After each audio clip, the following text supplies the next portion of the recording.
Hello friends, welcome back to my channel Nakul Tally Gyan. आज की video में हम सीखेंगे कि टैली में किस तरह से मेमोरेंडम में एंट्री करते हैं। सपोज दैट किसी कंपनी का आपको बिल रेज करना है। वो कह रहा है कि आप पहले मुझे परफॉर्मा इनवॉइस भेज दो। आपने परफॉर्मा इनवॉइस बना के उसको भेज दिया।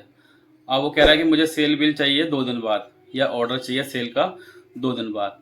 तो आप उसको डिलीट नहीं करेंगे, उस बिल को, उसको आप मेमोरेंडम में रख लेंगे 2 दिन के लिए, और आगे की बिल की सीरीज कंटिन्यू रखेंगे। उसमें क्या होगा, 2 दिन बाद जब वो बिल मांगेगा तो उसी मेमोरेंडम में जो आपने सेव किया है बिल, उस बिल को मेमोरेंडम से ट्रांसफ़र करके सेल बिल में ट्रांसफ़र कर लेंगे। ट्रांसफ़र करके उस सेल बिल में उसको आगे प्रोसीड कर देंगे। तो ये सारी चीज़ हम सीखेंगे आज की वीडियो में, पूरा यूज़ सीखेंगे मेमोरेंडम का। तो आइए दोस्तों, शुरू करते हैं आज की वीडियो। दोस्तों ये है गेटवे ऑफ टैली। सबसे पहले हम इसमें एक सेल की एंट्री क्रिएट करेंगे। देखिए अभी पेंडल में सेल की कोई भी एंट्री नहीं हो रखी है, तो सबसे पहले एक सेल की एंट्री क्रिएट करेंगे हम। उसके बाद फिर मैं आपको दिखाऊंगा किस तरह से सेल की एंट्री को मेमोरेंडम में लेके जाते हैं और फिर वापस दोबारा सेल्स एंट्री को ट्रांसफ़र करते हैं। तो F8 दबाएंगे वाउचर एंट्री में जाके, और एक क्रिएट कर लेंगे सेल की एंट्री। आज हो गई 12 मई। कोई सी भी सेल की एंट्री कर लेंगे। मान लो मैंने जोमेटो को सेल किया और पार्टी नाम जोमेटो डाल दिया। सेल्स GST 5% का कोई सा भी आइटम मैंने ले लिया। मान लीजिए आइटम मैंने ले लिया है चिकन 65, और इसमें हम वेट डाल देंगे। क्वांटिटी 500 kg, रेट 250 रुपये।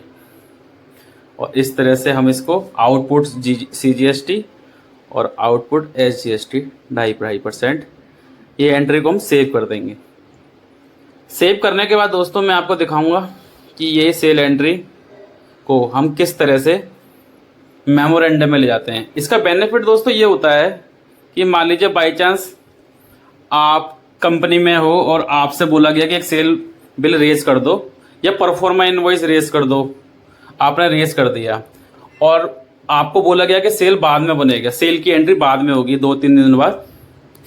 तो उस केस में आप मेमोरेंडम में डाल सकते हो एंट्री को, फिर दोबारा आप सेल में डाल सकते हो। तो देखो दोस्तों, अदर वाउचर में जाके F10 में जाके मैंने मेमोरेंडम सेलेक्ट किया और इस सेल एंट्री को मैंने मेमोरेंडम में सेव कर दिया। अब इसको देखने के लिए तरीका ये है, देखिए सेल एंट्री में ब्लैंक आ रहा है, सेल एंट्री ट्रांसफ़र हो चुकी है मेमोरेंडम में। देखने के लिए डिस्प्ले में जाइए, एक्सेप्शनल केस एक्सेप्शनल आ रहा होगा, इसमें जाइए। मैं आपको दोबारा से दिखा देता हूँ। डिस्प्ले में जाओगे आप,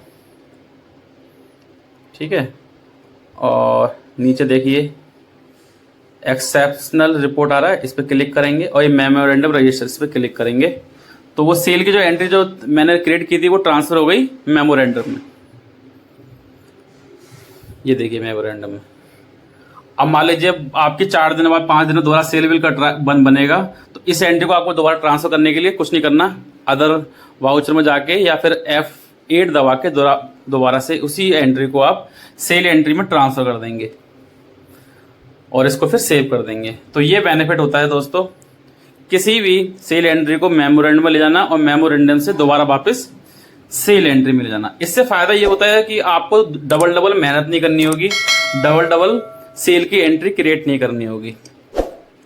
फॉर एग्जाम्पल, आज आपने किसी कंपनी को परफॉर्मा इनवॉइस भेजा और वो कह रहा है मुझे बिल 2 दिन बाद चाहिए, तो आप उस एंट्री को डिलीट ना करके मेमोरेंडम में ले जाएंगे। मेमोरेंडम में डालने के बाद आपकी सीरीज भी नहीं बिगड़ेगी, आगे के बिल आप रेज कर लोगे और 2 दिन बाद उसी मेमोरेंडम एंट्री को आप सेल एंट्री में ट्रांसफ़र कर लोगे और सेल बिल नंबर जो भी आपकी सीरीज चल रही होगी उसके हिसाब से आप उसको सेल बिल में ट्रांसफ़र कर दोगे। जिससे मान लीजिए अगर आप नया बिल क्रिएट करेंगे तो हो सकता है बहुत बड़ा बिल हो, आपको बहुत टाइम लगे। तो ये बेसिकली मेमोरेंडम इसी यूज़ में आता है। वो मेमोरेंडम एंट्री आपको पूरे टैली में कहीं नहीं दिखेगी जब तक आप ट्रांसफ़र नहीं करोगे। Thank you.